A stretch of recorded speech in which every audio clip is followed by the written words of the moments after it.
मान लेते हैं कि कोई और डेमोक्रेटिक कंट्री है, इंग्लैंड है, फ्रांस है या यूएसए है, वहां क्या होगा? सीधा एक्शंस होंगे कि सीबीएसई का चीफ कौन है, किसके एंड पे पेपर लीक हुआ, कमेटी बनेगी, जांच होगी, जिनके जिनके नाम आएंगे एक्शन होगा, पनिशमेंट होगा। खाली रेजिग्नेशन और रेस्टिकेशन फ्रॉम सर्विस नहीं होगा, उनमें क्रिमिनल केस चलाया जाएगा और जेल तक होता है। It's very common practice, India में नहीं होता सिर्फ। अभी क्या हुआ, तो सीबीएसई के जो हेड थे उसको ट्रांसफर कर दिया गया। Transfer is punishment, suspension is punishment. आज ही एक आईएएस ऑफिसर उड़ीसा का है, चकमा, 10 लाख रुपए के साथ अपना पकड़ाया था, उसको रीइंस्टेट कर दिया गया जॉब में, कैश हाथ में पकड़ाया था।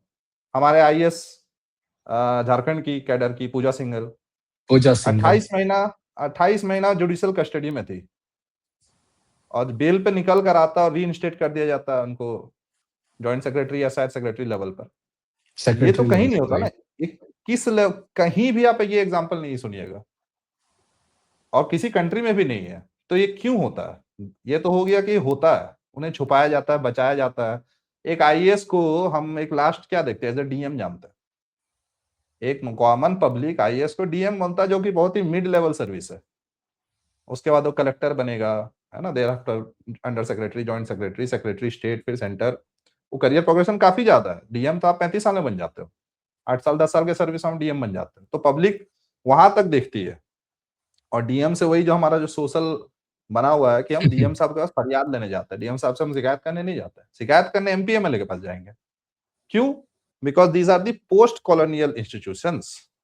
और एक वोट का पावर, और एक 70 साल में जब हम रिप्लेस कर रहे हैं सरकार को, बदल रहे, तो वी ऑल्सो एम्पावर्ड, और उसको भी सुनना पड़ता है। बट वो जो पीछे से बैठा हुआ है उस पर तो कुछ नहीं होता।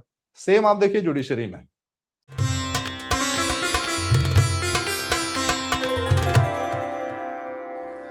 नमस्ते सभी को, आप सभी का बहुत बहुत स्वागत है। आज हमारे साथ तुषार सर एक बार फिर से जुड़े हैं, और आज का जो हमारा विषय है वो decolonisation of mind and decolonisation of institution के ऊपर है। और ये विषय क्या है, इस पे आज हम गहन चर्चा करने वाले हैं, और शायद ये एक सीरीज भी हो जाए, क्योंकि एक वीडियो में हम शायद सारी बातों को ना कवर कर पाए। और कॉन्टेक्स्ट यदि मैं आपको देना चाहूं, तो चाहे पेपर लीक का मामला हो, चाहे जजों का, करप्ट जजों के बारे में पता चलने की बात हो, या ब्यूरोक्रेट्स के बारे में बात हो, लेकिन कभी कभी हमें लगता है कि न्याय नहीं मिलता। जब इंस्टीट्यूशन के जो गेटकीपर्स हैं उनमें से कोई व्यक्ति अगर कोई क्राइम करता हुआ पकड़ा जाता है, तो कहते हैं कि बहुत ज्यादा उन्हें इम्यूनिटी है, बहुत ज्यादा सुरक्षा है, और ये आम व्यक्ति के लिए संभव नहीं है।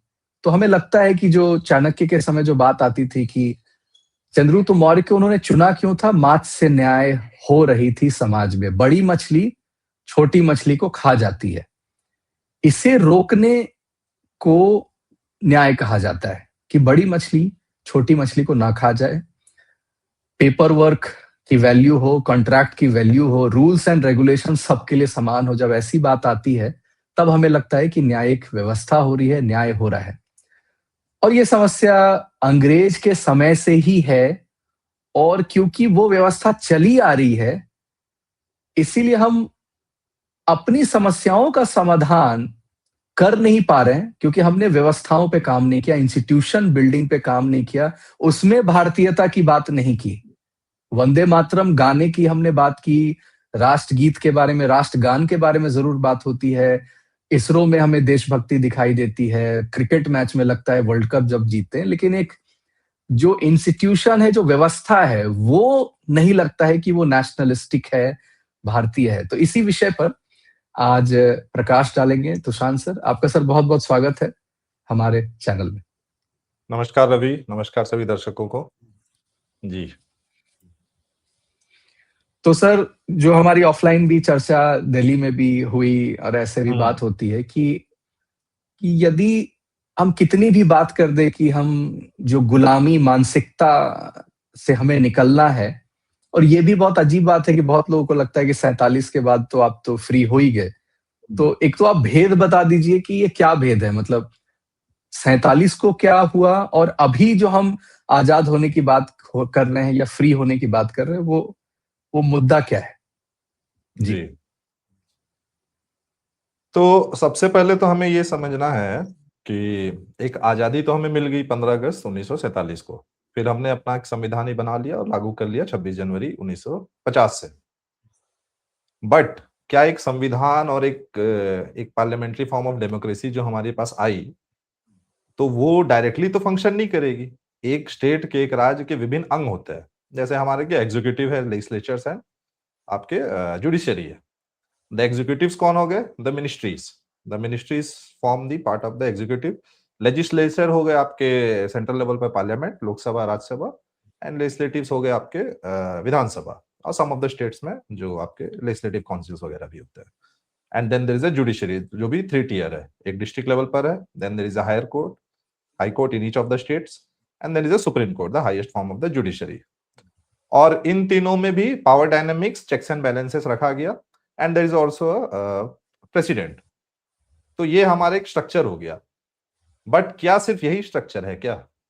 बट ये स्ट्रक्चर में कोई भी कानून पारित होती है, कोई भी अगर हम कानून बनाते हैं या इम्प्लीमेंटेशन होता है, तो इम्प्लीमेंटेशन के लिए we need workforce of from the top most group A officers, जो आपके कैबिनेट सेक्रेटरी लेवल से स्टेट के सेक्रेटरी हो गए, प्रिंसिपल सेक्रेटरी हो गए, विभिन्न विभाग के सेक्रेटरीज हो गए, सचिव हो गए, से लेकर डीएम से लेकर आपके एसडीएम से लेकर ब्लॉक लेवल पर लेकर ग्रुप डी कर्मचारी तक। तो इसमें भी 2 विभाजन हो गया आपका। एक अधिकारी जो फैसला लेने की जिनको पावर है, गैजेटेड ऑफिसर्स या राजपत्रित अधिकारी जिन्हें कहते हैं, और एक हो गया अधीनस्थ कर्मचारी, those are the subordinate employees, जो लिए गए, इनके द्वारा लिए गए फैसलों पे वो इम्प्लीमेंट करते हैं। तो जो फंडामेंटल जो चेंजेस नहीं आए, या जो चीज कंटिन्यूटी में रह गई from the colonial era post the independence era, some of the institution that were made by the British, but उनका हमने सिर्फ नोमेनक्लेचर चेंज कर दिया, बट उनका माइंडसेट, उनके पावर, है ना, और एक जो सोशल स्ट्रक्चर और जो आम लोग है, आज भी हम आईएएस को, डीएम को, आईपीएस को, आईआरएस को या यूपीएससी सिर्फ क्लियर करने को इतनी बड़ी न्यूज बना लेते हैं। आपने एक एग्जाम क्लियर किया यूपीएससी का, तो वो तो कोई आप में एक अचीवमेंट तो नहीं है। आप यूपीएससी कर आईएएस बनकर कुछ डिलीवरेबल देते हो टू द सोसाइटी, तब आपको सेलिब्रेट किया जाए तो समझ में भी आता है। बट हम क्या करते हैं, एक आईएएस, आईपीएस, आईआरएस जो भी यूपीएससी क्रैक किया, हम उसको वहीं पे सेलिब्रेशन शुरू हो जाता है, डायरेक्ट एंड इनडायरेक्ट। मीडिया से लेकर, है ना, आपके शॉल सम्मान शुरू हो जाएंगे, लोकल जितने भी कमिटी मेंबर्स है, कास्ट वाइज भी है, और बड़े बड़े नेतागण उनको अपना दामाद और बहू बनाने के लिए दौड़ लगाना शुरू कर देता है। क्यों करता है? क्योंकि ये साहिब लोग का पोस्ट होता था। साहिब कौन? अंग्रेज। और उनके पास क्या था? सोशल स्टेटस, एक एक गोरापन, जो इंडिया का फेयरनेस के साथ आज भी पागलपन है, दिवालियापन हम मनाते रहते हैं। आज भी फेयर एंड लवली और फेयर एंड हैंडसम जब बिक रहा है, क्यों? These are all symbolic of that power that the British represented, or rather a white fair skin represented. तो जब वो साहब लोग आते थे, तो they had unbridled powers, मतलब आप कुछ कर ही नहीं सकते, इतना उनका पावर होते थे। तो उस समय का एक डेटा है कि there was 1 civil service officer for every 3 lakh population of the native Indians back then, pre independence, जो आज भी है। यानी आज भी आप देखिएगा, फॉर आईएएस कैडर्स की मैं बात करूं तो sanction strength is about 6,800 something, and present IAS officers is about 5700-5600, यानी 1300 शॉर्टेज है अभी भी। आप रेशियो देखिएगा तो for under each IAS officer वो सेम नंबर आज भी मेंटेन किया हुआ है। ठीक है। अच्छा, और क्या करते थे ये उस समय? एक तो हो गया यूपीएससी के थ्रू जो आता है, जो पहले इंपीरियल सिविल सर्विसेज होते थे, जिसका हमने नाम वल्लभ भाई पटेल के अंडर, क्योंकि वो होम मिनिस्टर थे, and he continued this steel frame of India, क्योंकि सरकारें तो आएंगी जाएंगी, एग्जीक्यूटिव्स, पॉलिटिकल एग्जीक्यूटिव्स, हो सकता है 5 साल में सरकार गिर जाए, 6 महीने में सरकार गिर जाए, 15 साल कंटिन्यूटी रहे, बट जो कंटिन्यूटी ऑफ इवन पॉलिसी है, continuity of the rules and framing and the file noting जो आगे बढ़ती है, those are handled by this bureaucrats. Hence Sardar Patel को उस समय ये चीजें लगी होंगी, तो नाम बदल दिया गया, इंपीरियल पुलिस सर्विस से Indian police service, imperial civil services से IAS, Indian administrative service, and so on. तो ये कंटिन्यूटी रह गया। But what the mistake was done, जो उस समय किसी को नहीं पता चला, कि जितनी भी ये बॉडीज थी, उनका सिर्फ नोमेनक्लेचर चेंज किया गया, माइंडसेट नहीं चेंज किया गया। यानी कि मान लीजिए 1950 के बाद भी जो साहिब बनते हैं, जो यूपीएससी मसूरी में ट्रेनिंग करने जाते हैं, they are indoctrinated with the same kind of philosophy, theology, sociology, Indian concept about the vernacular, about the people, about the Indian society। तो एक लेंस चढ़ाने की जो बात होती है, वो एक लेंस चढ़ा दिया जाता है कि आप देखिएगा कि these are the bloody Indians, these are the देहाती पीपल, है ना। और ये क्योंकि पहले भी तो लातों के भूत बातों से नहीं मारते, डंडा से मारते थे, कभी कैवलरी मूवमेंट होता था, कभी घोड़े से पिटाई होती थी। तो आज भी आप देखिएगा डांटने डपटने का जो कल्चर है, आप ऑफिस में आज भी है। अभी आप ब्यूरोक्रेटिक सर्कल्स में जूनियर लेवल से सीनियर लेवल्स तक, even in the railways, even in the police services, police service में तो और भी गंदा स्थिति है, but in other services also एक सीनियोरिटी का तो चलिए मेंटेन करना पड़ता है, मान लिया गया इंस्टीट्यूशन मेंटेन करने के लिए, बट वो जो एक तरीका है ना एक लोअर को लोअर की तरह देखने का, वो माइंडसेट वहां से प्रिवेल कर रहा है। दूसरा ये इन्होंने क्या किया, जो मैकॉले का जो एक थ्योरी आता है, यहाँ पर भी मैकॉले पे भी हम विस्तृत चर्चा करेंगे। उसने क्या किया था कि डाउनवर्ड फिल्ट्रेशन प्रोसेस लाया था कि we will select some of the people from the Indian elites who will look like Indians, but in their mentality, in their culture, in their behaviour they would act like a British. But उनका process क्या था कि आप downward filtration करेंगे कि हम सबको masses को नहीं पढ़ाएंगे, हम मासेस को नहीं पढ़ाएंगे, हम सेलेक्टेड फ्यूज को पढ़ाएंगे। यानी कि पढ़ाने के लिए क्या होगा, तो सबसे पहले स्कूल्स खोले जाएंगे। मीडियम ऑफ स्कूल्स क्या होंगे, भारत में क्या थे, विभिन्न वर्नाकुलर है, विभिन्न भाषाएं हैं, सब क्षेत्र है, सब जगह अपनी शिक्षा व्यवस्था थी, सब जगह पढ़ाए जाते थे। ठीक है, साइंटिफिक लेवल पर उतना नहीं, बट बेसिक जो आपकी होती है अरिथमेटिक, है ना, थोड़ा लेजिबिलिटी, थोड़ा बहुत बेसिक्स पढ़ाई, मान लीजिए आज के मॉडर्न टर्म्स में 5, 6 या 8 क्लास तक की, कि आपको बेसिक जीवन यापन करने के लिए ये जो बेसिक फंडामेंटल्स आनी चाहिए वो पढ़ाई जाती थी अपने अपने क्षेत्रों में।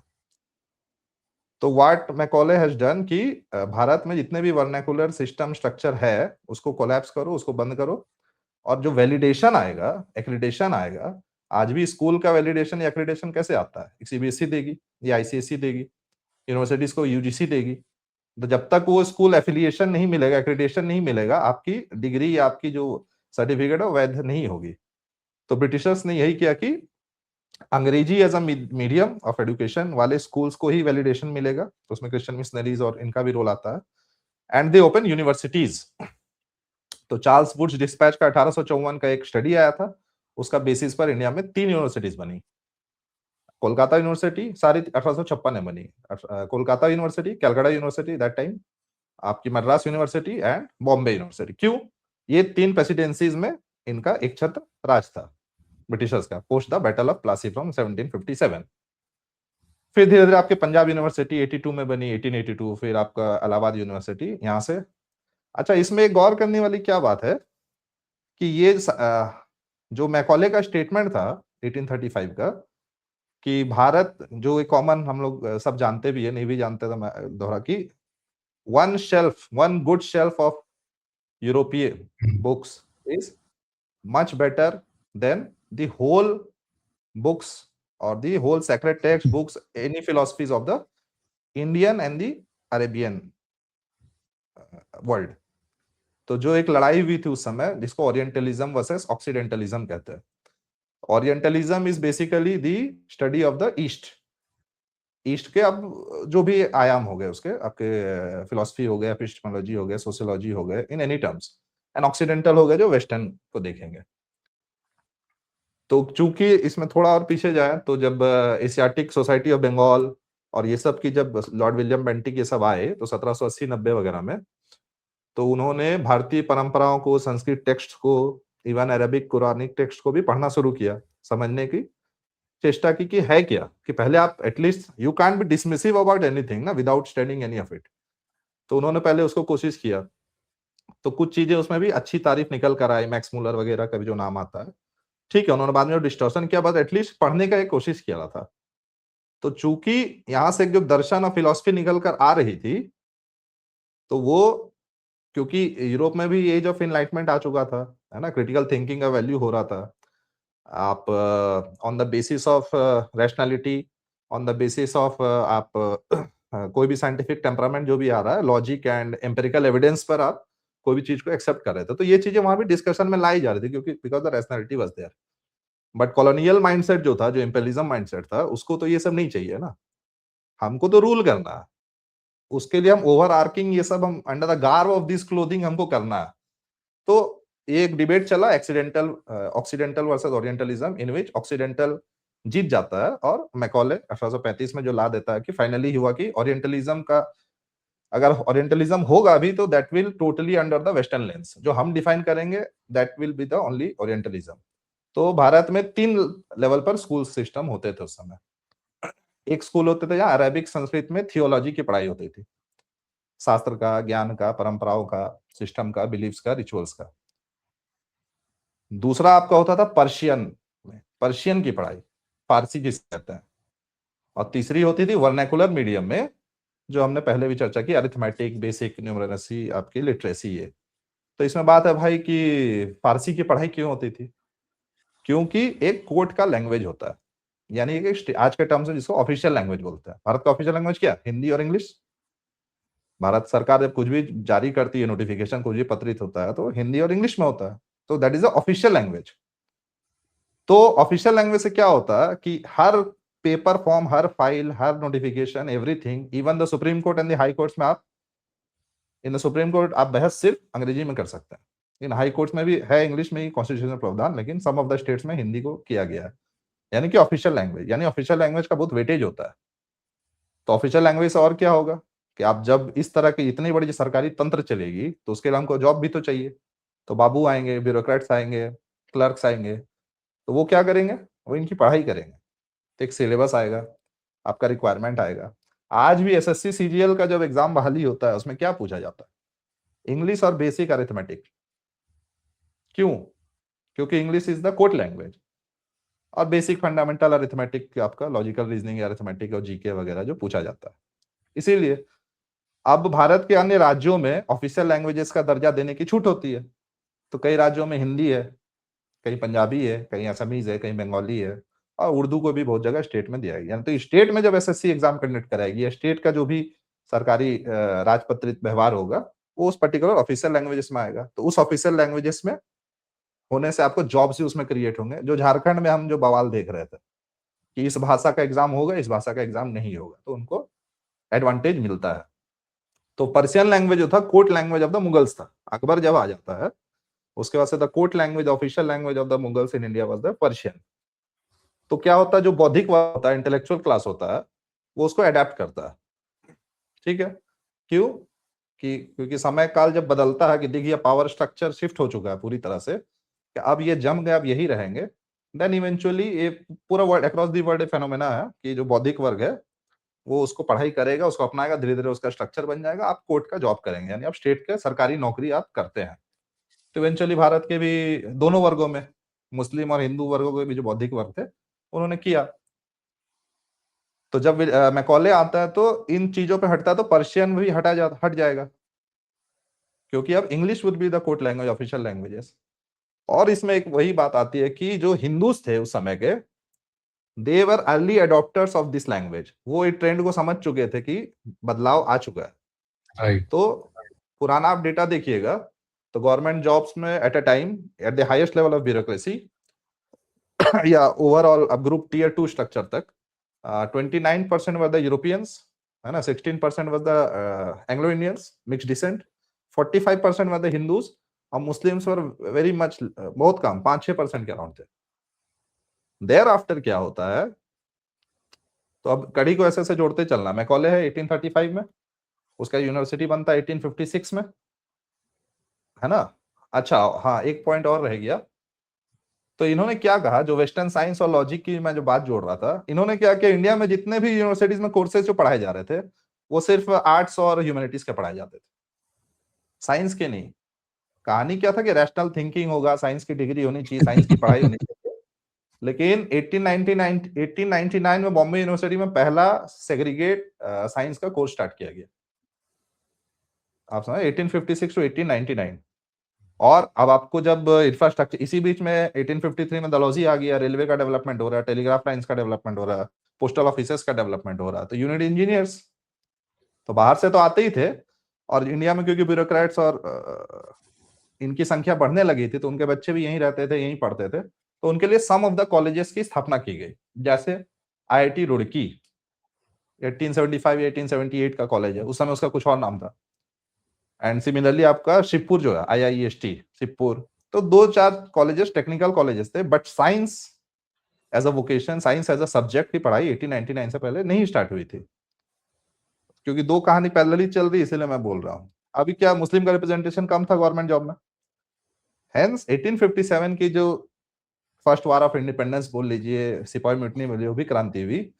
और जब मुगलों को और दिल्ली और जो पावर सेंटर था यहाँ से खदेड़ा गया और टांग टांग के मारा गया मुस्लिम इंटेलेक्चुअल्स को, क्योंकि उनके लिए तो जिहाद था, तब उनके होश आया कि ऐसे तो होगा नहीं, we have to adopt this method also, क्योंकि Hindus are leading, Hindus are getting closer to the British. और आप स्वाभाविक सा है ना कि आपके यूपीएससी जिहाद की जो आज बात होती क्या है, व्हाट इज यूपीएससी जिहाद, तो इसका मैं अभी कड़ी जुड़वाता हूं। तो then they adopted this, and 1869 में आपका क्या बनता है, एंग्लो मुस्लिम यूनिवर्सिटी, जो आज नाम है AMU।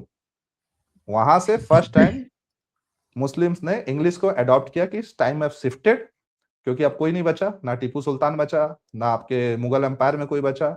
1857 के बाद तो 100% टेक ओवर ऑफ इंडिया हो गया। आप कहीं ऐसे कहीं एक पर्टिकुलर स्टेट में जाके तो अपना रहनुमा आप नहीं ढूंढ सकते हो, तो वो बनता है। जिस फिर जाके बाद में यही कड़ी आप देखिएगा आगे चल के जामिया मिलिया बनता है। जामिया मिलिया भी उसी लिए बनता है कि यूपीएससी जो उस समय का सिविल सर्विसेज में हमारा ज्यादा से ज्यादा रिप्रेजेंटेशन हो। तो इन चीजों की ट्रेनिंग के लिए ब्यूरोक्रेट्स तैयार करने के लिए पढ़ाई करवाते थे, स्कॉलरशिप वजीफा चलता था, और यही कंटिन्यूटी एक हुआ। ठीक है, साइंस की इन्होंने पढ़ाई स्टार्ट की 1899 में।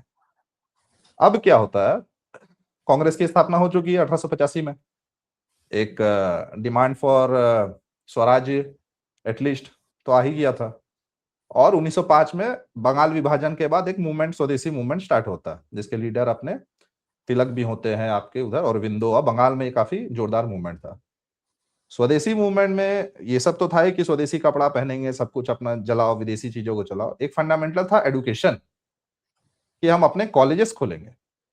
तो सेरामपुर कॉलेज हो गया आपके, और मिशनरीज के इन कन्वर्जन के कारण भी आपके पंजाब बेल्ट में DAV की स्कूल की स्थापना हुई लेट 1880s में। सनातन धर्म कॉलेजेस की स्थापना हुई, खालसा कॉलेज की स्थापना हुई, ये सब उसी ड्यूरेशन में हो रहा है। और जब ये सब होता है तो हम अपने स्वदेशी स्कूल कॉलेज ये भी खोलेंगे। क्यों? क्योंकि ये हमें एक्सेस ही नहीं दे रहे थे साइंस और टेक्नोलॉजी पे। एक तो ये हो गया। दूसरा क्या था, क्योंकि medium of education is English, और एक लिमिटेड स्कूल्स खुलते हैं। आज भी आप देखो ना, कहाँ है स्कूल्स, तो लिमिटेड ही होते हैं। वही जो पिछले बार भी जो हमने डिस्कस करा था कि एक डिस्ट्रिक्ट होता है, उसमें एक सिविल लाइंस होता है, उसमें कोठियां होती है, चर्च होता है, कॉन्वेंट स्कूल होता है। कि जो साहिब्स है, चाहे ब्रिटिश साहिब हो या भारत के ब्राउन साहिब, बुर्रा साहिब हो, इनके बच्चे यही कॉन्वेंट में जाएंगे और ये क्लास मेंटेन रहेगा।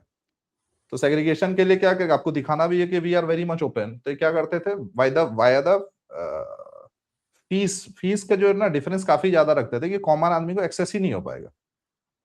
यानी कि सेलेक्टेड ऑलरेडी, तो डाउनवर्ड फिल्ट्रेशन का जो कंसेप्ट था कि जो सेलेक्टिव माइंडसेट है कि एक जनरेशन को हमने इंडोक्ट्रिनेट कर दिया, अब इन्हीं के बच्चे या इन्हीं के एक्सटेंशन फैमिली या इन्हीं के एक्सटेंशन जो आपके रिलेटिव्स है, यही लोग पढ़ेंगे। और क्योंकि वो पहले ऑलरेडी ट्रेंड है, English culture, fine dining, dance, art, everything आ चुका है, तो यही लोग आएंगे।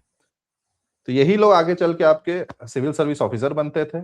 जुडिशरी में भी भारत को एंट्री मिल गई थी। पहले डिस्ट्रिक्ट सेशन लेवल पे मिली थी, फिर thereafter high court and supreme court में भी रिप्रेजेंटेशन इंडियंस को भी मिलने लगा था, तो वहां भी आप जाने लगते हैं। लेकिन कोई चेक्स एंड बैलेंसेस का सिस्टम होता नहीं था।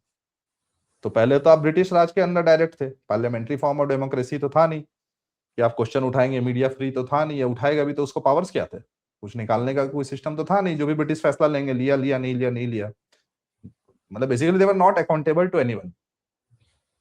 अच्छा, ये चीजें इतने दिन तक चलती रही। भारत में कॉलेज अपने अपने बने, BHU की स्थापना हुई 1916 में, डिफरेंट कॉलेजेस बनते हैं, दक्षिण में अलग अलग कॉलेजेस बनते हैं। बट जब आजादी के बाद हमने क्या करा, इस चीज को, इस मेंटेलिटी को हमने छोड़ा नहीं, और यूपीएससी की स्थापना हो जाती 1926 में। एंड 1922 से भारत में यूपीएससी की एग्जाम होने लगती है ना, more and more Indians were coming, और उसके बाद तो पूरी तरह से भारत में ही रह गए। यानी आजादी के आप 8-10 साल तक मान लीजिए कि some of the British officers were still there in the military. हमारे एयरफोर्स चीफ तो ब्रिटिशर्स ही थे काफी समय तक। एंड मान लेते हैं कि उस समय तक जब तक पूरी तरह से ट्रांसफर ऑफ पावर्स नहीं हुआ, 5-7-10 साल तक उसी के अंडर थे। Even our military follows the still follow the, अब तो थोड़ा बहुत चेंजेस आ गए हैं, बट जो करिकुलम होता है, जो स्ट्रक्चर होता है, जो एनडीए में जो पढ़ाई होती है या हमारे आईएमए में जो पढ़ाई होती है, वो रॉयल जो ब्रिटिशर्स जो तैयारी कराते हैं, जो उनका फॉर्मेट होता है वही होता है। तो यहाँ पे मतलब मेरा ये प्रश्न होगा यहाँ पे कि कभी-कभी तो हमें लग रहा है कि हम एक फंक्शनिंग एंड वर्किंग सिस्टम को अडॉप्ट कर रहे हैं, राइट? ठीक है। तो ये प्रॉब्लम कब बन जा रही है? ये पॉइंट यदि हमें समझना है कि ठीक है, मतलब इंस्टीट्यूशन हमने एकदम लेगेसी मेंटेन कर दी, राइट? ठीक है। पॉलिटिशियंस तो क्या है, वो तो डेमोक्रेटिक सिस्टम है, तो लोग पसंद नापसंद से और जो है कि स्क्रूटनी होते रहती है, और वो पब्लिक में परसेप्शन जिनका बनता है उनकी अकाउंटेबिलिटी भी मोरलेस आती ही है, चाहे वो जितना फेक न्यूज मीडिया कंट्रोल कर ले, लेकिन पब्लिक डिस्कोर्स में, परसेप्शन में उनके बीच भी जाते हैं, राइट? तो अब हमने देखा कि अच्छा, जुडिशियरी भी सिस्टम आपने बताया कि ये भी सेम है, हमने कंटिन्यू रखा, राइट? केवल इंग्लिश से हिंदी, संस्कृत और थोड़े नाम हमने परिवर्तित कर दिए, इंपेरियल वर्ड के जगह इंडियन लगा दिया, राइट?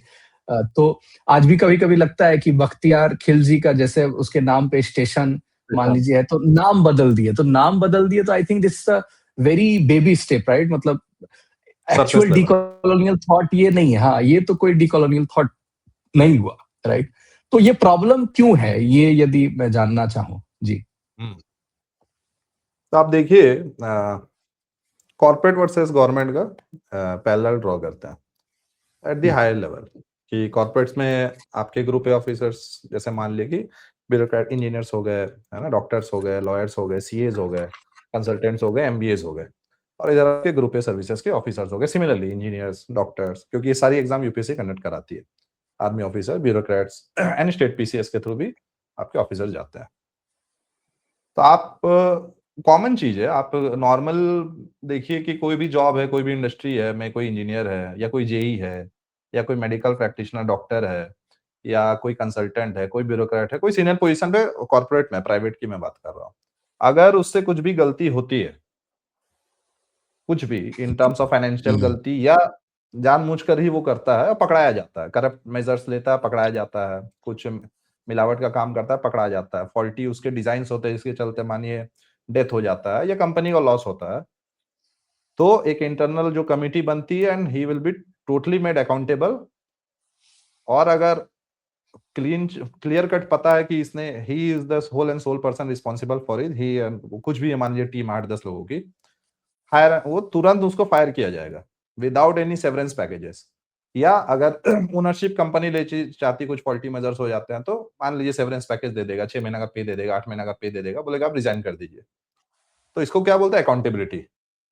कि अगर कुछ होता है तो समवन हैज टू, मतलब पिन पॉइंट आपको करना होगा कि इनकी गलती थी।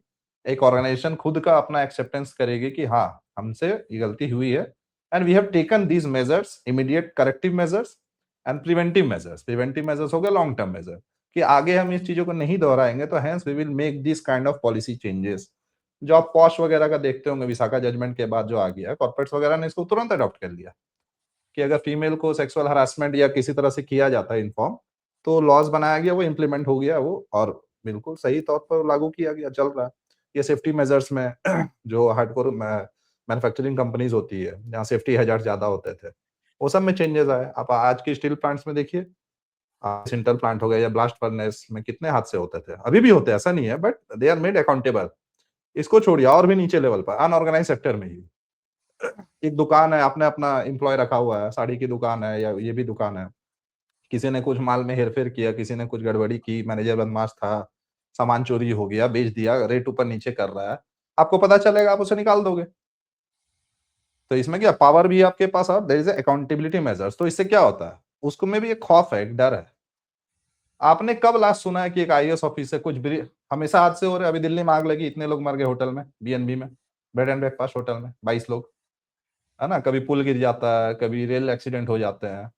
कौन से अधिकारी को, ग्रुप या अधिकारी को आज तक सजा हुई? सजा तो यस, छोड़िए, मतलब सस्पेंशन होता है। एक्चुअल आई थिंक यहाँ पे मैं बोलना चाहूंगा कि सीधा लोग भी पॉलिटिशियंस को मतलब जिम्मेदार ठहराते हैं, ठहराना भी चाहिए, ऐसा नहीं कि नहीं ठहराना चाहिए, लेकिन आई थिंक जो पार्ट ऑफ द प्रॉब्लम है, आप सेलेक्टिव कैसे हो रहे हो इवन डिस्कशंस में, इवन आरोप लगाने में, राइट, मतलब बोलने में, वो इवन पेपर अब लीक, क्या, इवन पेपर लीक जो हम लोग करेक्ट बात करेक्ट, करते हैं, राइट जी जी। राइट। अब उसमें क्या है कि पब्लिक तो आउटरेज हो गई ना, इतना बड़ा घटना हो जाती है। 12th का एग्जाम मान लीजिए सीबीएसई का ये हो गया, जिसमें ओएसएम लाया और पेपर ऊपर नीचे हो रहा, रिवॉल्यूशन हो रहा है, आपने वो कर दिया, कहीं मार्किंग सही नहीं है कि एक नॉर्मल, सबको पता है irrespective of the class 12th का मार्क्स का वेटेज क्या होता है, 12th की पढ़ाई क्या होती है, वो सबको, एलिट हो गरीब हो सबको पता है। आईआईटी में जाना तो उसका वेटेज है, आपको फ्यूचर एमबीए करना तो उसका वेटेज है, कई यूनिवर्सिटी में एडमिशन लेना, पोस्ट डॉक भी करना, तो आपके सारे मार्क्स खंगाले जाएंगे। तो इतना कैजुअल लेवल पर आप अगर करते हो तो पब्लिक आउटरीच आएगा, गुस्सा आएगा। तो गुस्सा किस पे आएगा? ऑब्वियसली पॉलिटिकल रिप्रेजेंटेटिव पर, क्योंकि अब डायरेक्ट तो पब्लिक का संवाद उनसे, हम वोट देते हैं उनको चुनने के लिए। तो पॉलिटिशियंस और rather executive shall be so much powerful, जैसा अन्य डेमोक्रेटिक एंड डिक्टेटरशिप कंट्रीज में होता है, ये फायर, हायर एंड फायर का स्कीम। मान लेते हैं कि कोई और डेमोक्रेटिक कंट्री है, इंग्लैंड है, फ्रांस है या यूएसए है, वहां क्या होगा? सीधा एक्शंस होंगे कि सीबीएसई का चीफ कौन है, किसके एंड पे पेपर लीक हुआ, कमेटी बनेगी, जांच होगी, जिनके जिनके नाम आएंगे एक्शन होगा, पनिशमेंट होगा। खाली रेजिग्नेशन और एस्टिकेशन फ्रॉम सर्विस नहीं होगा, उनमें क्रिमिनल केस चलाया जाएगा और जेल तक होता है। It's very common practice, India में नहीं होता सिर्फ। अभी क्या हुआ, तो सीबीएसई के जो हेड थे उसको ट्रांसफर कर दिया गया। Transfer is punishment, suspension is punishment. आज ही एक आईएएस ऑफिसर उड़ीसा का है, चकमा, 10 लाख रुपए के साथ इतना पकड़ाया था, उसको रीइंस्टेट कर दिया गया जॉब में, कैश हाथ में पकड़ाया था। हमारे आईएएस झारखंड की कैडर की पूजा सिंघल पूजा सिंघल 28 महीना जुडिशियल कस्टडी में थी, और बेल पे निकल कर आता और रीइंस्टेट कर दिया जाता है उनको जॉइंट सेक्रेटरी या शायद सेक्रेटरी लेवल पर। ये तो सेक्रेटरी कहीं लेवल नहीं पर, होता ना, राइट। कहीं भी आप ये एग्जांपल नहीं सुनिएगा, और किसी कंट्री में भी नहीं है। तो ये क्यों होता है? ये तो हो गया कि होता है, उन्हें छुपाया जाता है, बचाया जाता है। एक आईएएस को हम एक लास्ट क्या देखते हैं, एज ए डीएम जानते हैं। एक कॉमन पब्लिक आईएएस को डीएम बोलता है, जो कि बहुत ही मिड लेवल सर्विस है। उसके बाद वो कलेक्टर बनेगा, है ना, there after under secretary, joint secretary, secretary state, फिर सेंटर। वो करियर प्रोग्रेशन काफी ज्यादा है। डीएम तो आप 35 साल में बन जाते हो, 8 साल 10 साल के सर्विस में डीएम बन जाते हैं। तो पब्लिक वहां तक देखती है। और डीएम से वही जो हमारा जो सोशल बना हुआ है कि हम डीएम साहब के पास फरियाद लेने जाते हैं, डीएम साहब से हम शिकायत करने नहीं जाते, शिकायत करने एमपी एमएलए के पास जाएंगे। क्यों? Because these are the post colonial institutions. और एक वोट का पावर, और एक 70 साल में जब हम रिप्लेस कर रहे हैं, सरकार को बदल रहे, तो वी ऑल्सो एम्पावर्ड, और उसको भी सुनना पड़ता है। बट वो जो पीछे से बैठा हुआ है, उस पर तो कुछ नहीं होता। सेम आप देखिए जुडिशरी में। चलिए यूपीएससी में जाने के लिए आपको एक फेयर एंड एग्जाम तो होता है, आपको आईएएस बनना है तो भारत का कोई भी बच्चा बन सकता है, ये तो है। आप अच्छा से तैयारी करिए, एग्जाम पास करिए, कोचिंग हो नहीं हो जैसे भी करिए, मान लेते हैं फेयर तो है एग्जाम, कुछ चीजों को छोड़कर क्या आप बन सकते हैं। बट जुडिशरी, जुडिशरी में कैसे बहाली होता है? एक होता है स्टेट पीसीएस के थ्रू, ठीक है, जो बनेंगे आप सेशंस कोर्ट के जैसे, मैक्सिमम आप डिस्ट्रिक्ट कोर्ट चले गए तो बहुत बड़ा आपने अचीव कर लिया। और सम ऑफ देम, यानी कि लेस देन 10% या 12% ऑफ द जज who are directly recruited by the PCS examination went on to become the जज ऑफ ए हाई कोर्ट। अच्छा, ये हो गया। तो भाई साहब, हाई कोर्ट और सुप्रीम कोर्ट में जज कौन बनते हैं? तो उन्होंने एक अपना अपना निकाल लिया जुगाड़। भारत में 500 परिवार का जज ही है जो हाई कोर्ट और सुप्रीम कोर्ट का जज बनता है। 500 परिवार यही बनते हैं। कैसे? इन्होंने सिस्टम ले आया कि कॉन्स्टिट्यूशन में लिखा है, आर्टिकल 226 हाई कोर्ट का, कि टू बी जज ऑफ द हाई कोर्ट आपको 10 साल का एज अ एडवोकेट प्रैक्टिशनर का एक्सपीरियंस होना चाहिए, और गुड रिकमेंडेशन पर आप बन जाओगे हाई कोर्ट का जज on the collegium system. Similarly इतना साल का प्रैक्टिस पर आप सुप्रीम कोर्ट का बन जाओगे। तो कॉलेजियम सिस्टम क्या है भाई? तो जज ही जज को चुनता है भारत में। ये सिस्टम पूरे विश्व में कहीं नहीं है। तो 1993 में जब थर्ड जजेस केस के बाद कॉलेजियम सिस्टम आया, तो उन्होंने क्या किया, कॉन्स्टिट्यूशन में वर्ड को इंटरप्रेट, क्योंकि supreme court is the final interpretation of the constitution, यानी कि संविधान में क्या लिखा है, वो क्या लिखा है वो कोई नहीं समझ सकता, वो सुप्रीम कोर्ट का जज समझेगा और वही बताएगा कि ये यही लिखा हुआ है। तो इन्होंने क्या किया कि जो पहले था कि एग्जीक्यूटिव्स जो है, यानी कि प्रधानमंत्री और बाकी मंत्रालय, law ministry, at the advice of the PM और द मिनिस्ट्री जो होता था, कि सुप्रीम कोर्ट जज ऐसे अपॉइंट होता था, उन्होंने उसको कर दिया कि नहीं, इससे कंकरेंस, यानी कि CGI, chief justice of India, और अभी जो सिस्टम है उसमें 4 और सीनियर मोस्ट जज, यानी 5 जज, उनका कंकरेंस से ही डिसाइड हो जाएगा कि सुप्रीम कोर्ट का अगला जज कौन होगा, और वो फिर नाम को रिकमेंड करके दे देंगे लॉ मिनिस्ट्री को, आपको साइन करना ही होगा। कुछ प्रोविजन है आईबी रिपोर्ट और इसका बेसिस पर रोका उका जाता है, बट आप सोच लीजिए सुप्रीम कोर्ट में जो हाईएस्ट फॉर्म ऑफ जुडिशरी है, जो last resort of a common people to have justice, वहां का जो रिक्रूटमेंट सिस्टम ये है। और वही है, चंचूर 1976 में भी कोई चीफ जस्टिस था, फिर 2020-22 में भी कोई चंचूर चीफ जस्टिस हो जाता, कोई दीपक मिश्रा का दादा और चाचा उस समय चीफ जस्टिस था, वो अभी भी हो जाता, चंचूर का बेटा भी बनेगा। सुप्रीम कोर्ट का 2040, 45, 50 तक जो चीफ जस्टिस होंगे अभी से लाइन तय है, और उसके आगे को लाइन तैयार किया गया हाईकोर्ट ने बहाली करा के। हाईकोर्ट में भी तो सिस्टम चलता है ना, हाईकोर्ट में भी ऑर्डर्स है, यानी आप कोलकाता हाईकोर्ट के जज है, इलाहाबाद हाईकोर्ट के जज है, चंडीगढ़ हाईकोर्ट के जज है ना, जबलपुर हाईकोर्ट के जज है, बॉम्बे हाईकोर्ट के जज है, तो आपका रिस्पेक्ट है। तो वहां भी पोस्टिंग्स एंड प्रमोशन, जो ब्यूरोक्रेसी में जो सिस्टम चलती है, ब्यूरोक्रेसी में क्या है आप जब दिल्ली आ जाओगे, या सेंटर में भी, आप स्टेट में भी, आप सेक्रेटरी, जब वो सब डीएम के बाद जो पोस्ट होते हैं, कलेक्टोरिएट के बाद, तो आपको क्या चाहिए, आपको आदिवासी कल्याण और ये सब थोड़ी चाहिए होता है, आपको इंडस्ट्रियल चाहिए होता है, म्यूनिसिपल बॉडीज चाहिए होता है, जहाँ पैसा हो, माल हो, रिकॉग्निशन हो। तो ये पूरा इंटरनल एक स्ट्रक्चर बना हुआ है। दूसरा एक्शंस क्यों नहीं होता, अब इसमें ले लेते हैं बंगाल को।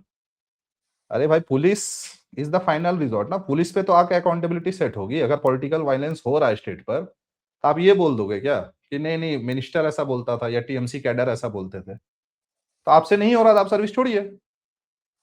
सही तो ये बात तो है। होगा नहीं। जो जंगल राज में बिहार में हुआ, जो यूपी में होता था, या दक्षिण में भी जहां जहां, या नक्सल एरियाज में जहां जहां इन दोनों की मिली भगत होती थी, क्यों नहीं कोई सस्पेंड होता है, या सर्विस से क्यों नहीं निकाला जाता है। एक तो कॉन्स्टिट्यूशनल सिस्टम बनाया गया कि यूपीएससी के थ्रू जो भी कैंडिडेट्स रिक्रूट होते हैं उनको निकालने का प्रोविजन ही इतना टफ है, और जज को निकालने का तो और टफ है। इम्पीचमेंट मोशन पार्लियामेंट में लाइए, इतना से वोट चाहिए मोशन लाने के लिए, फिर बहस हो, फिर दोनों हाउस में 2/3 मेजोरिटी चाहिए, तब जाके वो होगा। और इसको एज ए रिप्रेजेंट कर दिया जाता है, मीडिया भी यहाँ आ जाता है कि ये आघात है हाँ, जुडिशरी मतलब पर। डिक्टेटर बन रहे हैं, राइट, डिक्टेटर बन रहे हाँ, हैं। ये फ्री बल्कि एंड इंडिपेंडेंट। बल्कि यहाँ यहाँ पर मैं आपको रोकना चाहूंगा, एक मैं स्टैंड अप कॉमेडियन का, मतलब देखिए वो तो जोक ही करते हैं, लेकिन एक यूपी के ही थे, तो वो मतलब सैटारिकल लैंग्वेज में क्या बोल रहे थे कि अ, फिल्मों में जैसे दिखाते हैं कि दामिनी में जो है हाँ सनी देओल जज जज से ऐसे बात कर ले रहा है, अरे भाई रियल में वो आपको जीभ से जूते चटवाएगा। ठीक है, ऐसे उसने, ठीक है वो जोक है, मैं समझा, लेकिन एक एक डीप थॉट क्या है कि ही इज ऑल पावरफुल जैसा, मतलब देखिए हम पॉलिटिशियंस के लिए डिक्टेटर वर्ड यूज कर देते हैं, तानाशाह हो गया है, राइट, बट एक को मान के ही बैठे हैं, मतलब नहीं आरोप तो तो छोड़ उसका ही दीजिए। हाँ, नहीं तो उसका उनको लीगल हथियार है ना, contempt of court.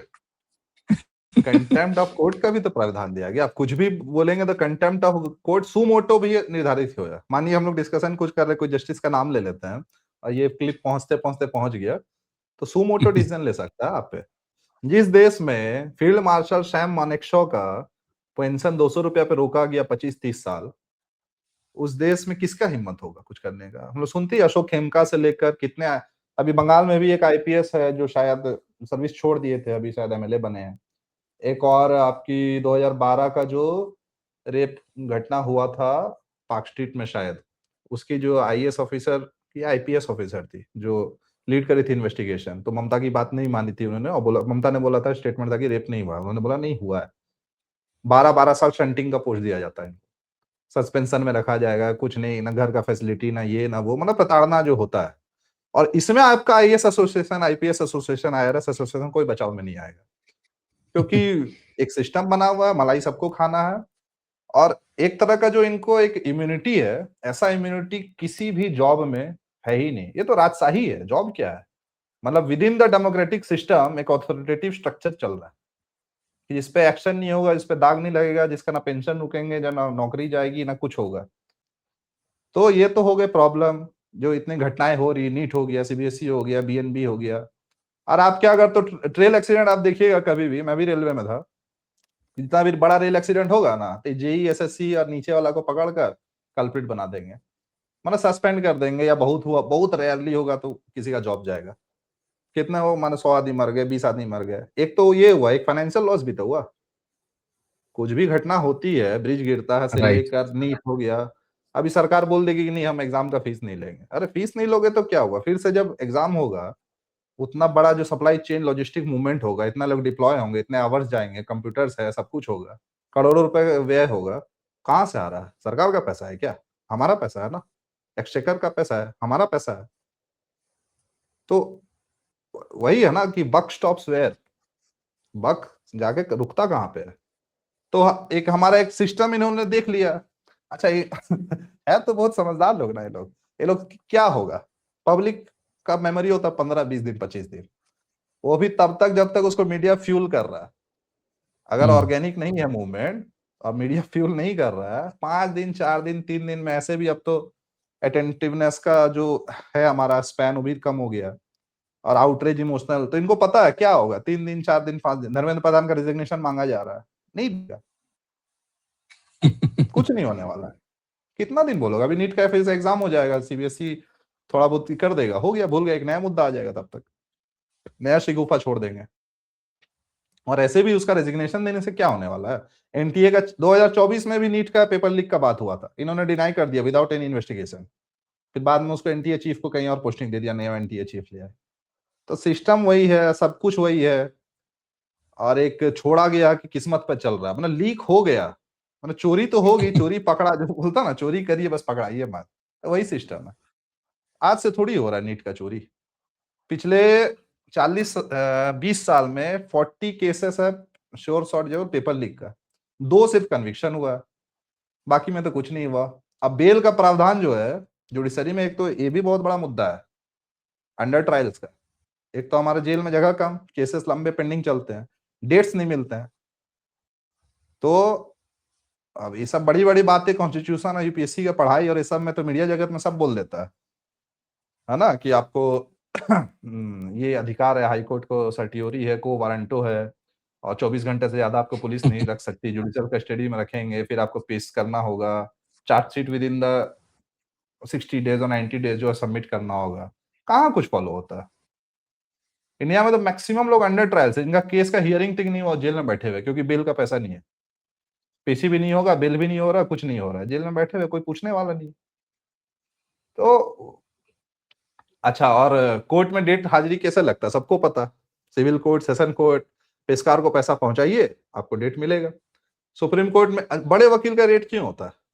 Kapil Sibal, Rajiv सही धवन, बात है, अभिषेक मनु सही बात है। सिंघवी, क्योंकि 12 बजे रात में भी कोर्ट खुल जाता है। तीस्ता से तलवाद को नॉन बेलेबल वारंट हुआ, चंद्रचूड़ साहब भरतनाट्यम डांस कर रहे थे, वहां जाके बेल पेपर पे साइन कर लिया जाता।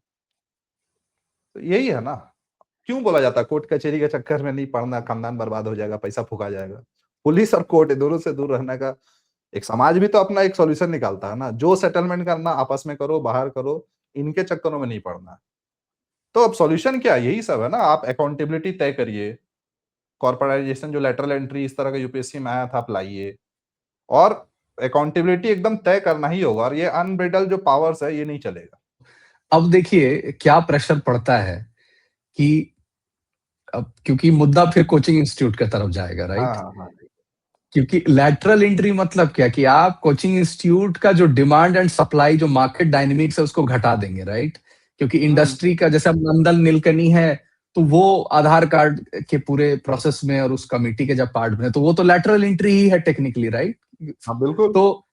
तो जो 6-6 साल 8-8 साल जो तैयारी करके कोचिंग में जो सपना अपना बेचा लेके जाता जाते है। हैं, तो लैटरल एंट्री है, तब तो वो तो पूरा आधा तो कोलैप्स कर जाएगा, राइट?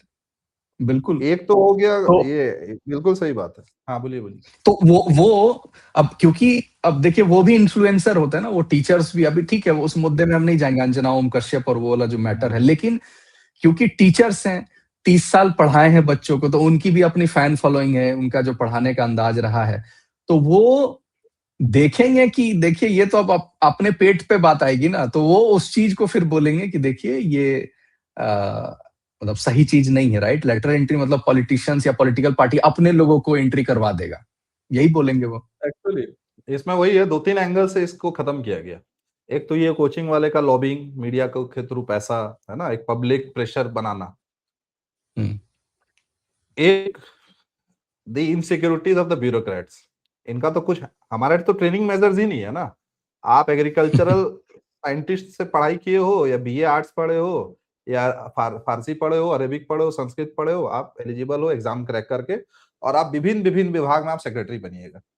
यानी कि आप 6 महीना ट्रांसपोर्ट डिवीजन का सेक्रेटरी रहेंगे, फिर आप न्यूक्लियर डिपार्टमेंट का पीएमओ में भी सेक्रेटरी बन सकते हैं, फिर एग्रीकल्चर का भी बन सकते हैं। तो आपका पास एक्सपर्टीज तो है नहीं। कॉर्पोरेट में एक्सपर्टीज किसको माना जाता है? या सर्जन हो गए, डॉक्टर्स हो गए, कैसे बना कि एक ही काम को आप 10 साल, 15 साल, 20 साल कर रहे हैं, वकील हो, राइट, सीए हो, राइट, जो भी प्रोफेशनल सर्विसेज माने जाते हैं, या कंसल्टेंट्स हो गए कि they are doing the same job, और उनको पता है कि क्या चल रहा है दुनिया में, at the four front of the technology, at the four front of the world order, at the four front of the marketing strategy. तो आप रेलिवेंट हो।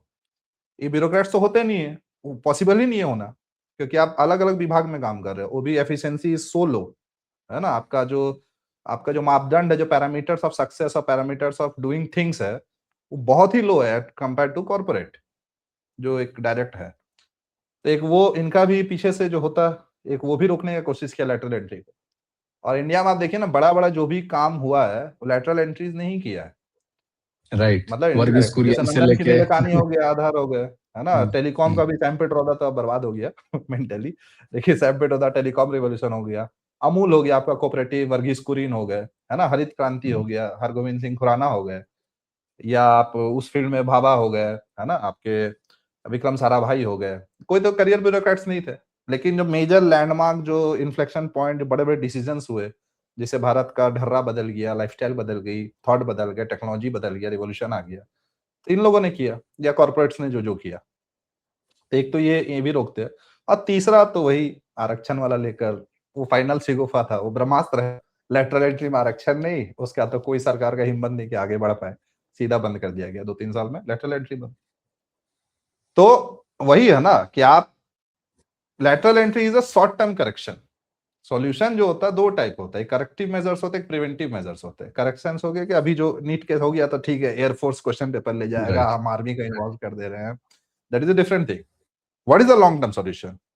तो जैसा है कि भाई बाहर के कंट्रीज में क्या है कि एक केस है, चार्जशीट 60 डेज में आएगा, फैसला 90 दिन में आएगा, 120 दिन में आएगा, 180 दिन में आएगा, आप तय करिए, खत्म करिए। आपका जब लोक अदालत बैठती है तो उसमें तो देखिए फटाफट फैसला होता है, सब निवारण हो जाता है, फैमिली सेटलमेंट से लेकर ट्रैफिक चालान से लेकर जो भी होते हैं हो जाता है ना। तो ऐसा नहीं है कि हो नहीं सकता, विल पावर की कमी है, क्लैरिटी की कमी है, और थोड़ा पुश करना होगा। एक बहुत अच्छा आर्टिकल मैं पढ़ा था, शेयर भी किया था कुछ दिन पहले, कि इंडिया में 2 टियर ऑफ स्ट्रक्चर्स है, ऑफ एग्जीक्यूटिव और ब्यूरोक्रेट्स का। यानी कि एक मंत्री जी है, कोई भी विभाग मंत्रालय आप ले लीजिए, उसके अंदर बाबू, ये आपके आईएएस ऑफिसर्स हो गए। मंत्री के पास मान लेते हैं आइडियोलॉजिकल क्लैरिटी है और ये गुडविल है कुछ चेंज लाने का, कुछ आइडियाज है, लेकिन आइडियाज का एग्जीक्यूशन, इम्प्लीमेंटेशन और उसको फिर आगे लेके पुश करना, वहां पे बहुत रिगर चाहिए, मेहनत चाहिए होता है। तो ब्यूरोक्रेट्स आपको नहीं, करियर ब्यूरोक्रेट्स नहीं करके देगा, वो होता ही नहीं है, वो इम्पॉसिबल है, क्योंकि आप आए हो अभी, वो जॉब में 30 साल से है, उसको अपना नेक्स्ट प्रमोशन देखना है, उसको अपना ये देखना है, 6 महीना रहेगा, वो 3 साल रहेगा, 2 साल रहेगा। तो एक बीच में इन यूएस हो गया, आपका यूके हो गया, इवन चाइना में भी होता है कि आप पॉलिटिकल अपॉइंटीज रखोगे, ठीक है, वो उनको कोई पद नहीं रहेगा, लेकिन वो मिनिस्टर उसके बीच में रहेगा, 4 लोग, 5 लोग, 6 लोग, 10 लोग का टीम होगा, जो मेहनत करके एक एक इम्प्लीमेंटेशन, एक एक पॉलिसी को टूथ एंड नेल पुश करके उसको करवाया जाएगा, इम्प्लीमेंट किया जाएगा कि ये पॉलिसी बना है, इसका मेन स्वभाव और main nature of the policy was this, और इसको आप इसी फॉर्म में ही इम्प्लीमेंट करोगे। क्योंकि ये क्या करते हैं, जुडिशरी हो या ब्यूरोक्रेट्स हो, जो लिखते हैं ना लैंग्वेज, वो किसी को समझ में नहीं आता है। वो घुमा घुमा के लोकेशियस लैंग्वेज लिखेंगे, आपको समझ में नहीं आएगा, सब उलझुल गुलुल हो जाता है। तो और पक्का पकाए लोग हैं, समझदार लोग हैं, 30 साल से सिस्टम में है। तो एक ये हो गया इम्प्लीमेंटेशन का कि आपको 4-5, जैसे पीएमओ ऑफिस कैसे फंक्शन करता है, नरेंद्र मोदी के अंदर तो काफी मिनिस्ट्रीज है ना, तो उसमें चलिए मान राइट। लीजिए जितेंद्र सिंह वो कुछ देखते हैं, 4-5-7-8 सेक्रेटरीज का टीम होता है, क्योंकि उनका हैंड पिक्ड है, कोई गुजरात कैडर से वो जानते हैं। और हमेशा तो ऐसा नहीं हो सकता कि आप 2002 से वो सत्ता में बैठे हुए हैं, तो उनको भी 20-22 साल का एक अनुभव हो गया है, वो भी जान रहे कौन आईएएस के इस काम के। बट हमेशा तो ये नहीं हो सकता ना, हर मिनिस्टर तो चेंज हो रहा है, आपका राइट। एजुकेशन मिनिस्टर तो हर बार बदल रहा है, तो ये तो पॉसिबिलिटीज नहीं है कि वो आईएएस ही रहेंगे या उनका एक्सटेंशन मिल जाएगा, प्रिंसिपल सेक्रेटरीज होंगे। तो एक ये है कि वहां भी कुछ आनी चाहिए, अकाउंटेबिलिटी सेट होना चाहिए। जुडिशरी का सिस्टम, जैसे all India judicial service examination की बात होती है, वो सिगुफा हर 4 साल 5 साल में छोड़ा जाता है, फिर उसको दबा दिया जाता है। क्यों नहीं हो रहा? एनजीएसी बिल आया था 2015 में, कांग्रेस ने भी सपोर्ट किया था उसको भी। वही है कि बिल पारित किया कॉन्स्टिट्यूशन, मतलब पार्लियामेंट में, जो इसके पास पावर है, लॉ मेकर है, वो हमने उनको पावर दिया कि आप कानून बनाइएगा, कानून बनता है। और सुप्रीम कोर्ट अपने ऊपर, यानी कि जज, जूरी एंड एग्जीक्यूशनर, तीनों सुप्रीम कोर्ट है, कि कटघरे में खड़ा है कलेजियम सिस्टम यानी सुप्रीम कोर्ट, और फैसला सुनाने वाला भी कौन है? Supreme court. तो हम अपने आप को कभी थोड़ी सजा देंगे। एनजेएसी को अनकॉन्स्टिट्यूशनल बोल के रद्द कर दिया गया, आप कुछ नहीं कर सकते। तो ये क्या सिस्टम बना हुआ? तो और इसका रूट वहीं से आता है। तो जितना भी आप देखिएगा ना, जो इश्यूज है, जो मैं बार बार एग्जांपल देता हूँ, जो पीएसयूज है या पीएसबीज है, जो बैंक्स है, पब्लिक सेक्टर यूनिट्स हो गए, सेल, ओएनजीसी वगैरह, आईओसीएल, ये जितने भी है 200-250, और पीएसबीज जो स्टेट बैंक्स हो गए, इसमें, और these R post colonial institutes, यानी हमने स्वाधीनता के बाद सही बात बनाए। है। Right. And IPS, IAS, railway, इनके जितने भी अधिकारी पुराने हैं, ये सब प्री कॉलोनियल है। यानी उनके जो माइंडसेट में आपको डिफरेंस दिखेगा, अकाउंटेबिलिटी मेजर्स में डिफरेंस दिखेगा, डिमांड में, प्रोटेस्ट में, और प्रॉफिटेबिलिटी। जब मोदी सरकार आई और जब बोला गया कि नहीं प्रॉफिटेबिलिटी दीजिए, तो ही पे रिवीजन होगा, तो ही वर्किंग आवर्स कम होंगे। इनका वर्किंग आवर्स 12 घंटा भी हो जाता है, हर पॉलिसी इंप्लीमेंटेशन बैंक से हो रहा है, हर बैंक के मैनेजर्स की हालत खराब है, लेकिन कुछ नहीं हो सकता। ना उनकी लॉबी स्ट्रांग है, ना इनका से है ऊपर लेवल पर, तो आपको करना होगा। तो यानी कि ऐसा नहीं है कि नहीं हो सकता, यानी कि हमने जो भी इंस्टीट्यूशन बनाए हैं post independence, that are very much functioning. ठीक है, आपका एफिशिएंसी लेवल 90% नहीं हो, बट आप प्रॉफिट में तो हो, वर्किंग सही आपका बात है। फंक्शनरी अच्छा है। अब आता है एक और, जो इन्होंने वही गाइड करने के लिए बनाया था, वही जो लैंग्वेज की बात। अभी करे क्या कि कुछ और बोले? बस 1 मिनट, बस थोड़ा सा। हाँ, हेलो। हाँ, बस मीटिंग आधे घंटे में खत्म होगी, फिर करते हैं। ठीक है, ठीक, ठीक, ठीक, ओके। तो हम्म। ये मतलब आंसर इसको कंक्लूड कर सकते हैं रैप अप, क्योंकि जो पूछे थे हम कि ये प्रॉब्लम क्यों है, इफ इट इज मतलब वेल एंड फंक्शनिंग, हमने तो देखिए कॉलोनियल थॉट, नेचुरल थॉट तो ये कि जो भी दुनिया में बेस्ट मॉडल है वो सब हम अपनाए, राइट। लेकिन जो हाँ, मॉडल डिस्क्रिमिनेटरी है, फुल ऑफ इम्यूनिटीज है, अकाउंटेबिलिटी वाली नहीं है, हम उसको या तो रिफॉर्म करें, या जो भी है फंडामेंटल चेंजेस की जब हम बात करते हैं, तो उस पे जो विचार आ रहे हैं वही डीकोलोनियलिटी का जो मेन मतलब स्टेप्स है कि हम राइट। उस पे बात कर रहे हैं, राइट। तो उससे ये वाला पार्ट तो पूरा कंक्लूड करके आई थिंक जिम खाना वाला भी टॉपिक लाए, इस जोड़ सकते हैं कि वो क्या, वो शुरुआत है। मतलब जो इलीट कल्चर, जिम खान हाँ बोल, जो हाँ ठीक है, चलो गेट कीपर्स पे इट्स, बोल देते हैं, थोड़ा खत्म हो जाएगा। बोल दे डायरेक्ट। हाँ हाँ, जो लास्ट आप लाइन थे याद करिए कहाँ पे थे। हाँ मतलब मतलब इसको चेंजेस 10 मिनट कैसे में ऐसे आप रैप कर दीजिएगा कि एडिट करेंगे तो बहुत ज्यादा, फिर एडिट काट हाँ कितना हाँ। कट करेंगे, तो हम्म। हम्म। तो वही बात हो गई कि हमें प्रॉब्लम स्टेटमेंट पता है ना, चेंजेस कैसे आ सकते हैं वो भी दिख रहे हैं। अकाउंटेबिलिटी अगर सेट होती है, सिस्टम अगर थोड़ा ट्रांसपेरेंट, पारदर्शी होता है, तो आप सॉल्यूशन कर सकते हैं। तो क्यों नहीं हो रहा? कुछ तो रोड़े होंगे राह में, कौन रोक रहा है? तो these are the gatekeepers of this institutions. तो इसमें कौन आते हैं? एकेडमिक्स। एडुकेशन मिनिस्ट्रीज, है ना, आपके जो सोशल साइंटिस्ट्स और जो ये इंस्टीट्यूशंस है, कौन से इंस्टीट्यूशंस भाई? तो लबसना हो गए मसूरी के, Indian council of historical studies हो गए, Indian institute of advance studies हो गए, और जो नामी यूनिवर्सिटीज हो गए, जेएनयू हो गए, ये हो गए।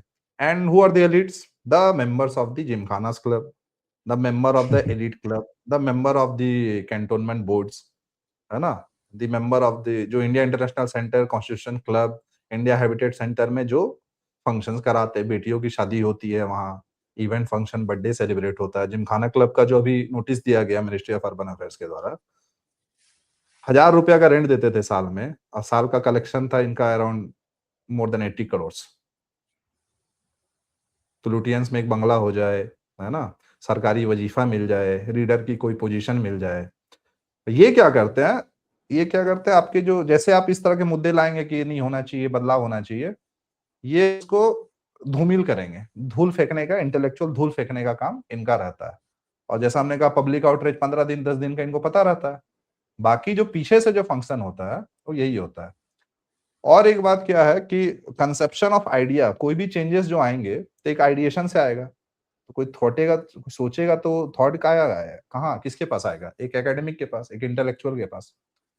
तो कोई भी आइडियाज का सृजन होता है एकेडमिया में, कॉलेजेस में। यानी कि मान लीजिए ये इश्यूज जो भी है, ये तो चलिए हम और आप, आज इंटरनेट है, सोशल मीडिया, तो आउटरीच कर रहे हैं, और इसको एक सॉलिडिफाइड फॉर्म में, एक प्रेजेंटेबल फॉर्म में कौन लगता है? मीडिया का कुछ आर्टिकल्स हम पढ़ लेते हैं, ठीक है। ये हो गया हमारा स्ट्रक्चर कि कोई भी मुद्दा समझना है तो हम आर्टिकल्स पढ़ लेते हैं, कोई लिखा है, कोई ये देगा, थोड़ा ट्विटर देख लिए। लेकिन लॉन्ग टर्म इस पे भी तो कोई बैकग्राउंड में रिसर्च करता है ना। तो एकेडमिक्स जो थॉट लीडर्स होते हैं, वो आपके इंस्टीट्यूशन में they would give 2 years 4 years 5 years अपना वो डेटा कलेक्ट करेंगे, जो भी उनका प्रोसेस है, and they would eventually come to a conclusion कि ये है प्रॉब्लम, इसको ऐसे सॉल्यूशन होना चाहिए, ये हिस्टोरिकल डेटा है, और ऐसे ऐसे करेंगे तो एम्पिरिकल एविडेंसेस और अदर कंट्रीज के बेस्ट एग्जांपल्स है, तो ऐसा किया जा सकता है।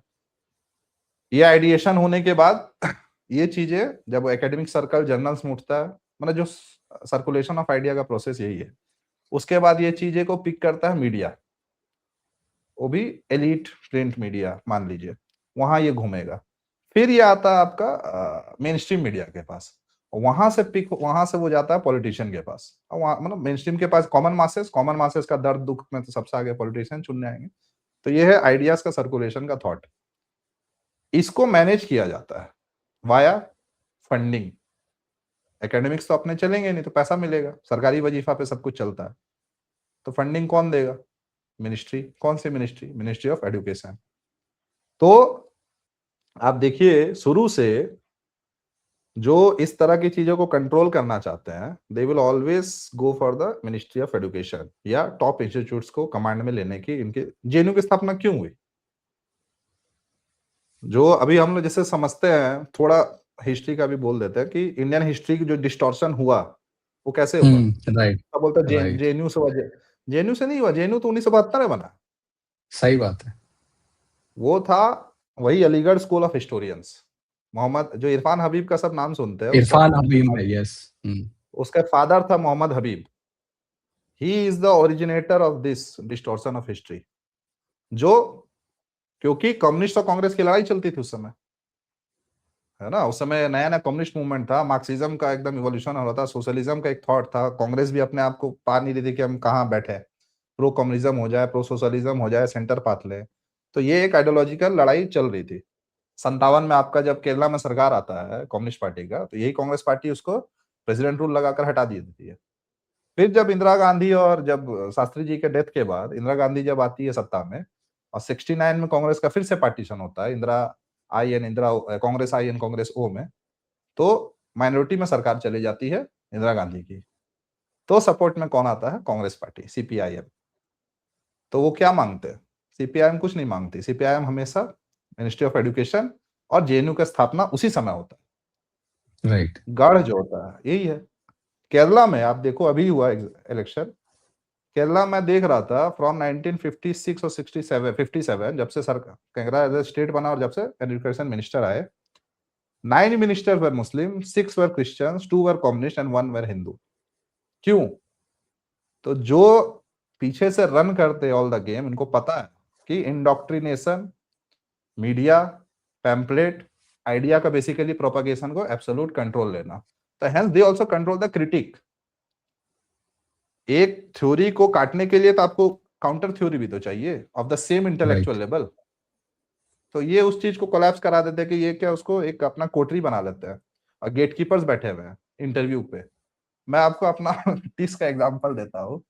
Tata institute of social science तो बहुत उतना पॉपुलर नहीं है, मतलब at least in the north India या कॉमन लोग में, एडुकेटेड सर्कल में तो पॉपुलर है। वो तो जेएनयू से ज्यादा रेडिकल इंस्टीट्यूट था, अभी भी है शायद। तो मैं भी वहाँ एमए इन एचआर का अच्छा होता है इंटरव्यू देने गया था। तो कोई भी आप इंटरव्यू दोगे अक्रॉस दी, कहीं भी आप दोगे जॉब का इंटरव्यू, तो मान लीजिए अगर 100 नंबर का इंटरव्यू है तो आपको 20-25 मार्क्स से मार्किंग शुरू होती है, ठीक है, वो नॉर्म है, इट्स अ नॉर्म। तो 75 मार्क्स का हमारा इंटरव्यू था, 75 मार्क्स का। अब मेरे से क्वेश्चन ये सब पूछा गया बुलेट ट्रेन के बारे में, और ये मैंने उनका व्यू पॉइंट मेरे को चेक करने के लिए वो देख लिया, तो मुझे दिया गया 15 या 13 मार्क्स। तो these are the gatekeepers, यानी कि एक स्टूडेंट को तो नहीं पता चला, वो तो अपना थॉट रख कर आ गया, बट उनको पता है ना कि ये सोच, इसमें बीज ऐसा पड़ा हुआ है, ये कहाँ जाके वट वृक्ष बन जाएगा। तो आप वहीं से उस बीज को निकाल के फेंक देते हो। तो these are the gatekeepers. ये आईएएस मतलब अपना में भी बैठते हैं, हायर इंस्टीट्यूशन बॉडीज में भी बैठते हैं, पोस्ट डॉक जर्नलिज्म जहां होती है वहां भी बैठते हैं, पोस्ट डॉक सॉरी एकेडमिया की स्टडी वगैरह। अच्छा, एक चीज और क्या था, स्टेम जो सब्जेक्ट था, साइंस टेक्नोलॉजी इंजीनियरिंग मैनेजमेंट, ये मैथमेटिक्स, ये इनसे, क्योंकि ये इनके गिरफ्त में नहीं आता है, क्योंकि ये रैशनल लोग हैं, लॉजिक पे बात करते हैं और हाई आईक्यू के लोग होते हैं। तो एक हमेशा इनका एक दुख रहा कि इनको कैप्चर नहीं कर पाए। तो 1990 तक भारत जब तक लिबरलाइज नहीं हुआ और जब तक कंप्यूटर एरा नहीं आया, इन्फोसिस बनता है 86 में, तो भारत में सेलिब्रेशन करने के लिए कुछ था नहीं ना। आप ठीक है, हमने इसरो बना लिया, मिसाइल्स कुछ बना लिए, है ना, स्टील प्लांट लगा लिए, सीमेंट प्लांट लगा लिए, इरिगेशन पावर प्लांट डाल दिया, कुछ बराज बना लिए, रेलवे चल गई, शताब्दी एक्सप्रेस 150 छूने लगी, यही एक as a nation collective celebration तो कुछ था नहीं। आज ना हमारे पास एक से एक एग्जीक्यूटिव्स है, एक से एक एमएनसीज है, बिलियनियर्स है। हमने मतलब वर्ल्ड लेवल पर, भारत जब 1983 में वर्ल्ड कप जीतता है तो एक नेशनल प्राइड आता है ना कि हमने वर्ल्ड लेवल पर कुछ अचीव किया। नीरज चोपड़ा जब गोल्ड मेडल लाता है तो कलेक्टिव प्राइड होता है। तो हमारे पास तो ये सब था नहीं। तो जब ये बनने शुरू हो गए, तो आईआईटी से लेकर आपके जितने भी बाकी इंस्टीट्यूशन है, आईएम से जो भी पास हो रहे हैं, और एक सेलिब्रिटी फिगर बनने लगे, घर घर के नाम हो गए, अजीम प्रेम जी से लेकर आपके नारायण मूर्ति, नंदन नीलेकानी, और अब तो खैर जितने सीईओज हमारे हैं, अजय बंगा से लेकर अभी तक। तब इन्होंने क्या किया, देखिए कितना दूरदर्शिता होती है। तो स्टेम में बोले कि स्टेम के लड़के हमारे कंट्रोल में नहीं है और यही डिस्कोर्स तय कर रहे हैं। तो बोला कि आईआईटी में ह्यूमैनिटीज का पढ़ाई चालू करो, ह्यूमैनिटीज पढ़ाई चालू होगा। फिर पेरियार सर्कल बनता है, अम्बेडकर सर्कल बनता है। तो एक तो कलेक्टिव, जो हमने पहले फर्स्ट हाफ में चर्चा की कि एक ऑर्गेनाइजेशन है, उसमें ये इश्यूज है, ये चैलेंजेस है, ये सॉल्यूशन हो सकते हैं, ठीक है। गेट कीपर्स कौन है, रोड ब्लॉकर्स कौन है, और इसमें भी आइडियोलॉजिकल वारफेयर भी आता है। आप उनको भी तो रोकना है आपको, सिर्फ इंस्टीट्यूशनल चेंज भी तो, सिर्फ एक ही काम तो नहीं है सही ना बात कि है, गेट सही बात एक आइडियोलॉजिकल है। वारफेयर भी चल रहा है, हमें उसका भी सॉल्यूशन करना है। तो it's not easy, right, but मतलब वाइस चांसलर बदल दिए लेकिन प्रोफेसर सारे वही हैं, फंडिंग वही है, मतलब तो फंडिंग फिर वही रिसर्च वही है, होगा। एसोसिएट प्रोफेसर का बहाली, अभी सुप्रीम आपका स्टीफेंस कॉलेज का मुद्दा आया, अब जाके स्टे लगाया है दिल्ली हाई कोर्ट ने। क्या करते थे, एसोसिएट प्रोफेसर पे दिल्ली यूनिवर्सिटी में ऐसे ही होता है कि एडहॉक पे बेसिस पर बहाली किया जाता, फिर बाद में परमानेंट कर दिया जाता या रिन्यू होते रहता। तो ये क्या कर रहे थे कि जो भी हिंदूज थे, ठीक है, मानिए 20 प्रोफेसर का फर्स्ट राउंड में एडहॉक पे सिलेक्शन होता है, उसमें 12 हिंदू थे, क्रिश्चियन कुछ थे। तो जब फाइनल रिन्यू होगा तो हिंदू को हटा दिया जाएगा और क्रिश्चियन कंटिन्यूटी रहेगा। तो ये बार बार आ रहा था, तो अब जाके मुद्दा उठा तो दिल्ली हाई कोर्ट में ये, तो time and again, time and again, time and again ये चीजें चल रही है। तो आपको you have to fight at multiple fronts. तो solution is not that easy, but करना तो हो गई और एंड करना आई ही थिंक पहले पड़ेगा। प्रॉब्लम तो पता चले कि सॉल्व क्या करना है, वो भी तो पहले पता चलना चाहिए, हाँ राइट? मतलब नहीं तो अब जैसे रूट कॉज, जैसे आपने बोला कि जो बीज है, पहले तो वैसे बीज भी चाहिए, राइट? जो वट वृक्ष बने, जो भिड़ हाँ पाए, राइट?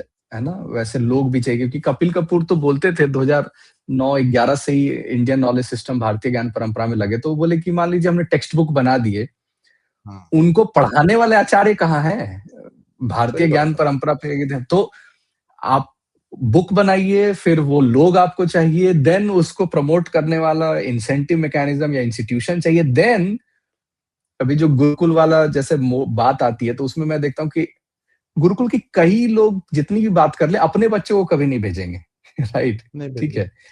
तो अगर किसी चीज की डिमांड क्रिएट नहीं हो रही है, तो वो चीज फलेगा फूलेगा कैसे? राइट? मतलब वो चीज डिमांडिंग भी तो होनी चाहिए। तो वही सही बात है। और वही चीज़ है ना कि आपका स्टेक होल्डर्स आप गेम में ही नहीं हो। जितने भी मंत्री है, जितने भी ब्यूरोक्रेट्स हैं, सबके बच्चे बाहर पढ़ते हैं सही बात है। या इंटरनेशनल बोर्ड्स में पढ़ते हैं। तो आप आपका टीथ ही नहीं है गेम में। आप स्टेक सही होल्डर बात। ही नहीं हो गेम में, आपको क्या फ़र्क पड़ता है? और एक है, आप देखिए education deglamourisation of the role of the teachers. एक ये भी काम किया गया धीरे-धीरे, धीरे-धीरे। कैसे आप एग्ज़ाम्पल अभी जो नए हो तो नहीं जानेंगे, पुराने जो लोग हैं वो तो देखेंगे मोहल्ले में माट साहब का एक सिस्टम होता था। आपने तो पुरानी हिंदी मूवीज़ देखी है। जो यस, मास्टर यस, होता था यस। स्कूल का, वो सिर्फ टीचर नहीं था। He was a social and the ethical guardian of that particular locality. तो आप उसको भी पैसा और इसके तंत्र के थ्रू उसको भी कोलैप्स करा दे रहे हो। यानी कि जो भी वही चीज़ है ना, जो हमारा जो स्ट्रक्चर था, सोशल नहीं, स्ट्रक्चर तो था डी ट्रेडिशनल। डीग्लैमराइज़ कैसे हुआ? ये पिन पॉइंट यदि इस पे बात करूँ कि ग्लैमर कैसे घटा उनका? डीग्लैमराइज़ेशन ऐसे हुआ कि टीचर जो होता था, मतलब भारत में क्या ज्ञान परंपरा, ज्ञान सब सर्वोपरि। भारत में राइट। पैसा से ऊपर ज्ञान रखा गया। हाँ, हाँ, अच्छा। ठीक? हुँ। तो जो टीचर्स होते थे, दे वर वेल क्वालिफाइड, है ना? और एक उनका एक डेकोरम ऑफ लाइफ भी होता था। तो फिर यही जो बहाली और ये सब जो बाद में धांधलेबाजी और ये सब जो शुरू हुई समाजवादी सरकारों के द्वारा, लोहियावाद और समाजवाद सरकार जब से आना की है, कांग्रेस वगैरह में भी जो भी मान लीजिए, और कोई अछूता नहीं है, बीजेपी भी है इसमें। तो जब सरकारी बंटर-बांट शुरू हुआ नौकरी पेशा का, है ना? घूस लेकर ट्रांसफर, पोस्टिंग ये वो करना हुआ, हुँ, जो हुँ, फर्जी डिग्री हुँ। पे बहाली कराना हुआ, तो उस बेसिस पर वो लोग आए। सरकारी स्कूल का भी पतन हुआ है 60, 70, 80s में। कुछ जगह में बचा रहा, बंगाल वगैरह में थोड़ा दिन तक, लेकिन टोटली पतन हो गया। तो जो समाज मान लीजिए गाँव, एक समाज, एक कस्बा है, उसपे एक स्कूल है, 1500, 2000, 3000 परिवार उस पे आश्रित है। और स्कूल्स और मोड ऑफ कम्युनिकेशन भी नहीं है, तो वहीं जाएँगे तो जो उस एरिया के जो एलिट्स होते थे, पढ़े-लिखे जो संप्रभात होते थे, उनका भी एक रिस्पॉन्सिबिलिटी होता था कि उस स्कूल का स्ट्रक्चर को मेंटेन रहे, है ना? कि पढ़ाई हो रही है कि नहीं हो रही है, हमारे बच्चे वहीं से 10th देंगे, मैट्रिक करेंगे, फिर फर्दर एग्ज़ामिनेशन देंगे। तो एक वो सिस्टम था। तो मास्टर जो होते थे, वो उनका भी एक रिस्पॉन्सिबिलिटी था। फिर वही हुआ ना, अर्बनाइज़ेशन, कोचिंग कल्चर, आईआईटी के प्रति होड़, एसएससी के प्रति या बैंकिंग के प्रति या आरआरबीज़ के प्रति जो ये आई कि इवेंचुअली, क्योंकि पहले मैट्रिक हो पाना ही बहुत रेयरिटी होता था। 20%, 25% ऑफ द पीपल मैट्रिक होते थे 80s-80s तक। तो वो हो गया। तो आपने क्या किया, रिवर्स कर दिया। शिक्षा का बजट हर साल बढ़ रहा है। और एक प्राइमरी टीचर जब जॉइन करता है एक सरकारी स्कूल में जहाँ कोई नहीं पढ़ने जा रहा या शिक्षा का स्तर एकदम कम है या कोई नहीं आ रहा है पढ़ने, टाइम से पढ़ाई नहीं हो रही, उसका पे स्ट्रक्चर ही जॉइन्स 50,000 60,000 से उसकी जॉइनिंग होती है। और वहीं जहाँ अच्छी शिक्षा दी जाती है छोटे से छोटे स्कूल में भी, उसको 10,000 15,000 12,000 का है। तो समाज में ये क्यों डेविएट, ये क्या फर्क आ गया? यानी कि शिक्षा देने से मतलब नहीं है, शिक्षक का नौकरी चाहिए, सरकारी नौकरी मेरे को मिल जाए। वही राइट। बात कि यूपीएससी आईएएस आप निकाल लीजिए, उसके बाद किसी को फ़र्क नहीं पड़ता। टीचर बन जाइए, सरकारी मुलाजिम बन जाइए, किसी को फ़र्क नहीं पड़ता आपने क्या किया, नहीं किया। सामाजिक स्ट्रक्चर भी तो है, सोशल स्टेचर भी हमने उसको दिया। एक इस पे बोलते हैं, शशि थरूर, क्या डॉक्टर शशि थरूर नाम है उनका, ठीक है? शशि थरूर का क्या पढ़ाई-लिखाई है? शशि थरूर ने क्या एक करियर अचीवमेंट किया? बहुत करियर अचीवमेंट बहुत बड़ा है उनका। कहाँ से पढ़ाई करी है, यूएन में काम किया है, डिप्लोमेसी में, इसमें उनमें डॉक्टरेट है। लेकिन कॉमन इंडियन या मैक्सिमम इंडियन उनको किस लिए जानते हैं? इंग्लिश बहुत अच्छा बोलते हैं, फर्राटेदार और नए-नए वर्ड्स इजाद करते हैं। डॉक्टर शशि थरूर का यही पहचान है। Who is doctor Shashi Tharoor? Nobody nose. तो एक कलेक्टिव सोशल स्टिग्मा बोल लीजिए या स्टेचर है या हमारा माइंडसेट है। तो ये राइट। चीज़ें हैं। आई थिंक बहुत अच्छे से समराइज़ किया आपने कि डीप इनग्रेन्ड मतलब सटल जो बोलेंगे कि उसी थॉट में रह करके वहां से आप थोड़ी डिकॉलोनियल थॉट की बात कर नहीं सकते हो हो, मतलब सकता, इम्पॉसिबल। जैसे अभी इसका एक और दृष्टांत उदाहरण मैं देना चाहूंगा। जैसे आयुर्वेद का इशू क्या होता है, क्योंकि allopathy defines the parameter of medical science, तो आयुर्वेद जब वो बनने का प्रयास करेगा तो वो रेस हारेगा ही। दैट्स, अरे it is a medical science, लेकिन ये अलग है। लेकिन हमें समझ अरे है कि मेडिसिन ऐसा ही होता है, मतलब दवाइयां तो ऐसी ही होती है, आयुर्वेद है तो क्या हुआ, राइट? इनग्रेन तो कर दिया गया ना, इनग्रेन्ड है तो पैरामीटर्स। वही बात है, पैरामीटर्स, राइट, वेस्टर्न मेट्रोलॉजी, सही पैरामीटर बात। सेट किया हुआ है, जैसे वो रिलीजन यस, और धर्म का है। अब यस, यस, हिंदुइज्म को हम लोग फिट करने का कोशिश करते हैं वेस्टर्न कंस्ट्रक्ट ऑफ रिलीजन में, तो ना इधर जा पाता ना उधर जा पाता। यस। मैं आपको मतलब बताना भी चाहूंगा, अभी मैंने सबमिट भी की, मतलब मैकॉले एंड आचार्य करके बुक है, हाँ हाँ 400 पेज की लगभग है। तो अब देखिए 5-6 महीने बाद पब्लिशर क्या बोलते हैं, लेकिन उसमें ये मतलब इस पे तो पूरा चैप्टर मैंने रखा है, धर्म रिलीजन से लेकर के या आयुर्वेद एंड एलोपैथी की। अगर हम मतलब आचार्य बालकृष्ण जी को भी जब मैं बोला कि हाँ पौधे में ही वात पित्त कफ का दोष है, तो वो यदि सॉल्व नहीं करेंगे तो आयुर्वेद का नाम खराब होने वाला है, मैंने यही बोला। तो हम्म, वो वृक्ष आयुर्वेद का ही जब मैंने नाम लिया तो उन्होंने मतलब बोला कि ये प्रैक्टिकल नहीं है, ऐसा उन्होंने टर्म यूज किया। तो देखिए ये जो हम्म, है प्रैक्टिकलिटी एंड प्रैग्मेटिज्म, तो ये विदेशी तरीका ही प्रैक्टिकल होता है, राइट? तो डाल दिएगा ना 200-250 साल का, दैट इज कॉलोनियलिटी, वही तो यस, डीकॉलोनियलिज्म का प्रोजेक्ट है हमारा। यस। तो और देखिए मतलब नाम भी ठीक है, अच्छी दवाइयां भी बनाते हैं, कंपनी भी बहुत अच्छी है, लेकिन लोग तो बोलते हैं कि भाई हिमालय और बैद्यनाथ तो ज्यादा बेहतर हमें लगता है, राइट? एज अ हाँ कंपनी, आयुर्वेदिक कंपनी। तो क्यों बोलते हैं? क्योंकि मे बी चाहे हमदर्द हो, चाहे उसका मुस्लिम फाउंडर या हेड हो, लेकिन ऑथेंटिसिटी जिसने मेंटेन की है उसने करेक्ट। ज्यादा बेहतर रिजल्ट दिया, राइट? तो कॉलोनियल मॉडल की एफएमसीजी एंड टर्नओवर और हमें मार्केट कैप्चर करना है, आप उस मोड में जाओगे तो शायद इसीलिए वो तो रेस में इंडियन, पीछे ही, आप पीछे ही रह जाओगे, आप सीढ़ी चढ़ने का ही कोशिश करते रहिएगा। You will always right, be a laggard, क्योंकि marketing tools, techniques, promotion, FDA approval सब उनके हाथ में है। आप कोशिश करो कि उनके टेक्निक से आप जीत जाओगे, नहीं जीतोगे।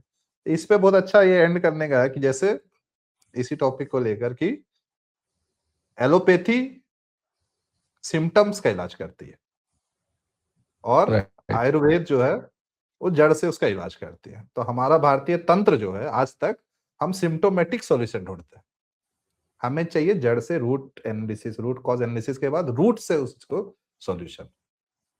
जो कॉर्पोरेट कर रहा है अभी, और टाइटन वो करता स्टोरी है। मेड इन इंडिया, बहुत बहुत सुंदर वेब सीरीज अभी देखी, मजा आ गया देख करके। अभी अच्छा, वो अमेजन टाइटन प्राइम वाली। पे आई है, हाँ, टाइटन वाली की। मतलब वर्ल्ड क्लास बनने के लिए, मतलब भारत को अगर विश्व में ले जाना है, या अब तो रेटोरिक भी लगता है, विश्व गुरु वर्ड यूज करने में भी ठीक नहीं लगता, क्योंकि आप ओवर यूज हो राइट, गया। आप फंडामेंटल्स ठीक नहीं किए हो, वो तो बड़ा ओवरवेलमिंग है, मतलब वो शब्द भी यूज करना। ठीक है। तो चलिए, बहुत आनंद आया सर आज के इस सेशन में, और इसको कंटिन्यू करेंगे, जो भी टॉपिक्स छूट गए हैं, लेकिन इसी सीरीज को हम लोग आगे भी कंटिन्यू करेंगे, और बिल्कुल फिर बिल्कुल। आनंद मार्ग पे भी हम लोग फिर चर्चा फिर कभी करेंगे। हाँ, वो तो बिल्कुल करेंगे। चलिए, बहुत बहुत धन्यवाद। बहुत बहुत थैंक यू धन्यवाद। आमंत्रित करने के लिए।